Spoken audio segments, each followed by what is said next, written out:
Jim talked about the slow start today. Does Casper not being in the lineup play into that, or what goes into that? No, we talk about next man up mentality. So somebody goes down, next man steps up, and we keep it moving. But at the same time, it's not an excuse for a slow start. We're coming into the playoffs now. It's win or go home. So if we come out slow like that against another team, we get punished as we did tonight, and we're out of the playoffs. So it's simple as that. We can't have that happen. Is that second goal particularly backbreaking because it looks like you guys have that attack kind of stopped and then the shot deflects in?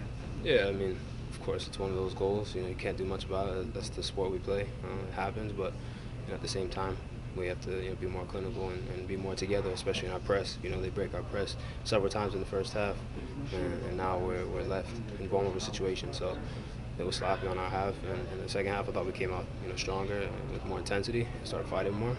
But again, we need to start fighting with that in the beginning. Jim talked today and talks often about wanting to see the season as a whole for what it is, and the points record and the wins record and all that. But when you're going into playoffs having only won one of your last five, does it resonate at all in the locker room, the current form, and are you able to keep your eye on the wider picture? No, I mean, yeah, it's been a great year. We set some records, but at the same time, we have a bigger picture in mind, and that's to bring a trophy back to Philly. Only way to do that is to win games. So now we're going to a win-or-go-home situation, and we host the game at home, and then we go from there. So, all our focus has to turn on that, and we have to put this game behind us and just keep it moving. So.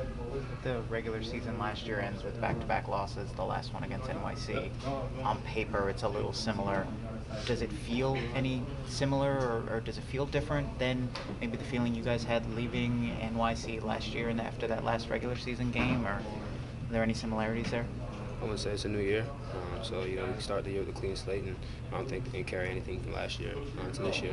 We're pissed off now, and we have to really look at what we did wrong in this game and sharpen up, because now we have a Red Bull team who we just played a couple weeks ago, and we weren't able to get points at their place, and now they come back to our place, and we got to be able to get the win in front of our fans and fight for next round spots.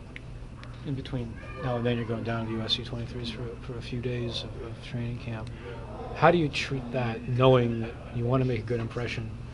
You're going to play a game that you want to go into, but you got to be real careful with that with the playoffs coming. Nah, I mean, the moment you start thinking about injuries is when you get injured. So I'm going to go with the same mentality. I'm fighting for a spot ultimately. Olympics are next year, so it's a big picture thing. But at the same time, I understand my focus has to be here in Philly as well, with the playoff game right around the corner. So, go into this break and just represent the crest well, represent the union well, and represent myself well ultimately, and let my play do the talking. And then once I get back to Philly, we'll handle the situation at hand. Thanks, Mark. Thanks, Mark.